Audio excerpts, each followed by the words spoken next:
Hello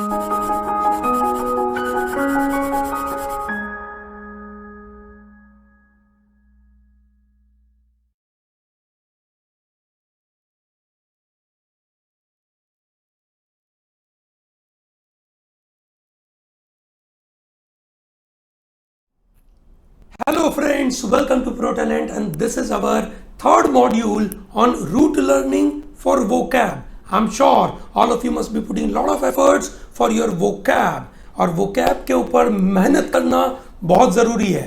क्यों मेहनत करना ज़रूरी है? क्योंकि उसमें थोड़ा समय लगेगा, बहुत लंबा मॉड्यूल है, और रोज़ करेंगे तो धीरे धीरे हमारा ब्रेन भी उस मुताबिक डेवलप करेगा और वो फिर शब्दों को आइडेंटिफाई करने में हमें मदद करेगा. ओके, सो ये रोज़ छोटी छोटी एक्सरसाइज वोकैब के लिए बहुत ज़रूरी है.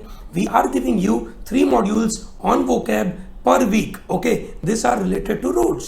Here we are discussing about specific roots. So मैंने अभी सिर्फ Greek roots लिए हैं, ठीक है. अब उसके बाद I will be picking up few other roots. Okay, so आज कौन से 5 रूट बात करने वाला हूँ मैं? I'm going to talk about dyna, dem, exo, ur, eth. Okay, so these are the kind of 5 roots I'm going to talk about today. एक एक करके देखते हैं. पहला रूट है dyna. Dyna means power. So वहां से वर्ड आता है dynamic, aerodynamic, dynasty. Okay, so dynamic. Okay, so England team, the dynamic cricket team, ऐसा बोल सकते हैं. पावरफुल वर्ड है उसके लिए. एरोडायनेमिक विच इज एयर के मुताबिक डायनेमिक. ओके, एंड डायनेस्टी जिसके हाथ में पावर है, ठीक है. सो दैट मीन्स पावर वाली group. Okay, so dynamic word is basically something which is characterized by action, forcefulness, ठीक है.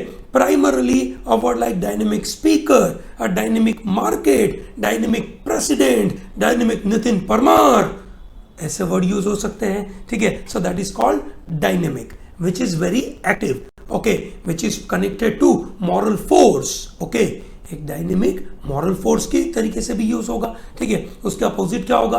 अनडायनेमिक और ए डायनेमिक. याद करो लास्ट टाइम हमने वर्ड सीखा था, कोई भी वर्ड के आगे ए लगा दो मतलब वो चीज नहीं होगी. सो ए डायनेमिक मतलब डायनेमिक नहीं है. Brazil for example, which is one of the world's emerging market, ranks almost as highly as USA on the dynamic scale. Okay, so this is how the word could be used, called dynamic, something which is efficient, incentive. Those kind of words are part of dyna. Another word is called aerodynamic. Aerodynamic is a branch of mechanics which deals with the motion of gases and the bodies within it. Aerodynamic body होना, ठीक है, मतलब जो plane या bullet train आगे से एकदम aerodynamic shape में होती है. So thereby the resistance of air has to be reduced. Okay, so formula 1 की जो स्लिक रेसिंग मशीन्स होती है और उसके अंदर भी जो गाड़ी चलाने वाला है वो एकदम सोते हुए गाड़ी चलाता है. क्यों ऐसा? बिकॉज दैट्स एन एरोडायनेमिक, और जो एयर से रेजिस्टेंस आना चाहिए वो कम से कम करना है. That is called aerodynamic. And there is a dynasty, a sequence of powerful leader in the same family, that is called dynasty. Okay, so this is dynastic ruling of Congress party doomed it. Okay, Congress party में क्या हो रहा था? Dynastic ruling थी. Yes और no? तो उनके जैसे फॉर एग्जांपल चाचा नेहरू, उनकी बेटी Indira Gandhi, then we had Rajiv Gandhi, then we had you can say Sonia Gandhi, and now we had Rahul Gandhi. So now that created trouble. People don't like this dynastic culture. Okay, so राजा का बेटा राजा नहीं होगा. याद है ना सुपर 30 का डायलॉग? तो that is called dynasty. Okay, अगला वर्ड देखते हैं डेमो और डेम. डेम मीन्स पीपल, और वहां से वर्ड निकला demography, demagogue and democracy. Demo people, cracy ruling, people ruling, that is called democracy. Demagogue, agog is a leader. Okay, agog is a leader. Okay, a leader of people, but generally this is used in a negative sense. So demagogue is a false leader. ठीक है, जो लोगों को जो सुनना है वही सुनाता है, that is called demograph, है ना. And then we have demography, something written about people. Graph माने लिखना, okay. So demography something written about people, okay. So graph के साथ बहुत सारे वर्ड है, बायोग्राफी, टेलीग्राफ, ठीक है, उस तरीके के वर्ड बनते हैं इधर। चलिए ग्रेट, फटाफट देखते हैं demography. The branch of sociology that studies the characteristics of human population, that is called demography, okay. So we had in India, we have a demographic dividend, okay. So we have a demographic dividend, ठीक है। अब ये क्या होता है, demographic dividend का मतलब क्या, फटाफट उसको ढूंढिए और मुझे समझाइए कमेंट सेक्शन में डाल के, ओके, कि आपको डेमोग्राफिक डिविडेंड से क्या समझ में आता है। ध्यान रहे, वोकैब सीखते हैं, साथ साथ में हमें एडिशनल लर्निंग भी करनी है, और ये एडिशनल लर्निंग ही तो हमें बाकी लोगों से आगे बढ़ाएगी। यस, सेंसस, ह्यूमन इकोलॉजी, ये सब वर्ड डेमोग्राफी के साथ कनेक्टेड है। Census is a complete calculation of the population, okay, this is called demography. And then we have a demagogue. Who is a demagogue? An orator who appeals to the passion and prejudices of his audience. So audiences को जो सुनना है वही वो बंदा सुनाता है। That means he is not the real leader, he is a false leader, he is a rabble rouser. That means he tries to, you can say, foment the emotions of the people. लोगों को जो सुनना है वही सुनाता है। Stephen Hawking said that Trump is a demagogue for lowest denominator. He is not the first prominent scientist to call out the presumed GOP nominee। तो ये पहले साइंटिस्ट नहीं है जिन्होंने ऐसे ट्रम्प साहब के बारे में बोला। ट्रम्प इज अ डेमेगॉग, ऐसा इन्होंने वर्ड यूज किया। So that's a bad word, okay. Demagogue is a negative word, okay.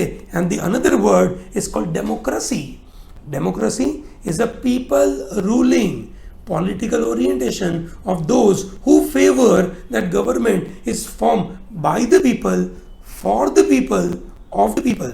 So government is formed by the people, for the people, of the people. अरे सर, आप गलती कर रहे हो, बाई का स्पेलिंग गलत है, फॉर का स्पेलिंग गलत है, ऑफ, बाई क्या होना चाहिए सर? BY, FOR और OF होना चाहिए। बट भैया, इंडिया की डेमोक्रेसी तो ऐसी ही चल रही है।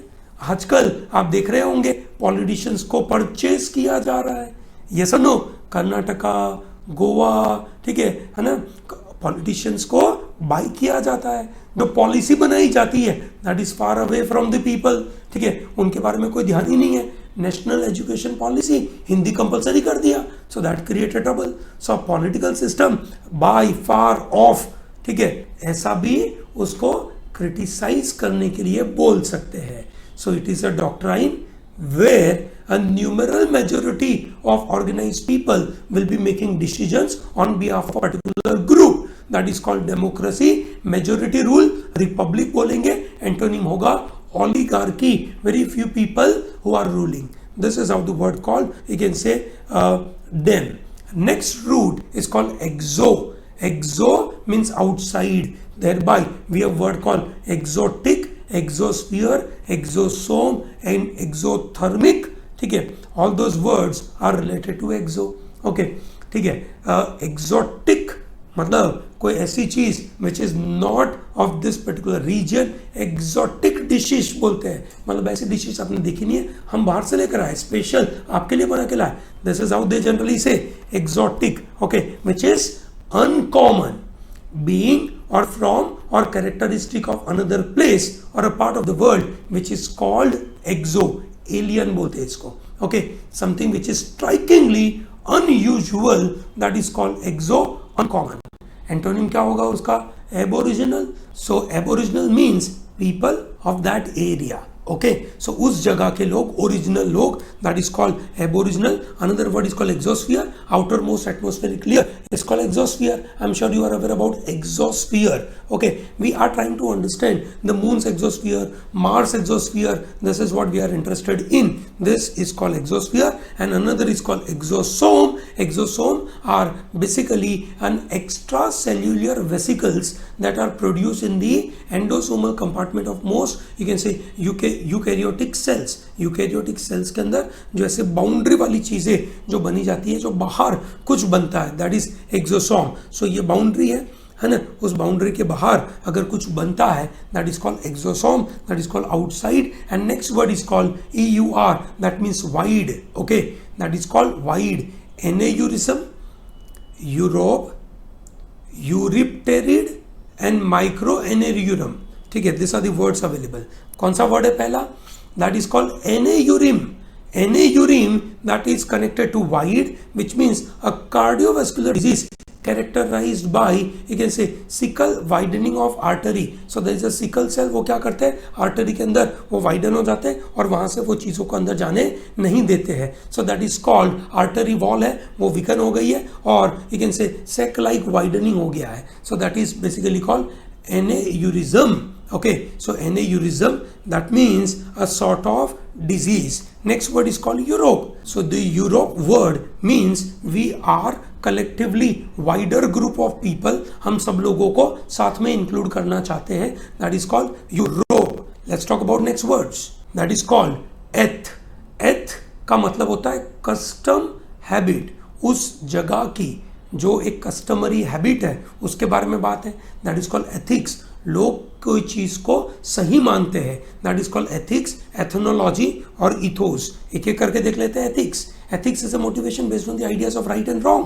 Okay, a philosophical study of moral values and rules, something which is right or wrong, सही गलत के बीच में डिफरेंस करना, that is called ethics. Okay, moral philosophy, ethical motive, morality और moral. और उसके अपोजिट क्या हो गए? indecency, immorality, corruption. ठीक है, so that is how the word called ethics. और उसके ऊपर से पढ़ा है ethology. Okay, a branch of study, ठीक है, about zoology, about the behaviour of animals in their natural habitat, that is called ethology. Okay, humans या दूसरे एनिमल्स अपने नेचुरल हैबिटेट में कैसे बिहेव करते हैं, that is the word called एथ. ओके, और दूसरा वर्ड है ethos. Ethos, that's a distinctive spirit of a culture of an era. Okay, so Athos एक पर्टिकुलर वे का उस जमाने का एक डिस्टिंक्टिव कल्चर होना. Okay, so for example Starbucks is Athos. Okay, so that means वो एक कल्चर है. This is how the word is. Okay, so this comes under anthropology, study of human, और वहां पे वर्ड आता है एथोलॉजी और ethos. Okay, so this is how the customary habit. Okay, चलिए, great. So with this I am closing this particular module where I covered 5 important Greek roots. Make sure that you follow them, try to understand them, ठीक है, और उसको याद रखने की कोशिश करें. Okay, thank you very much and all the best.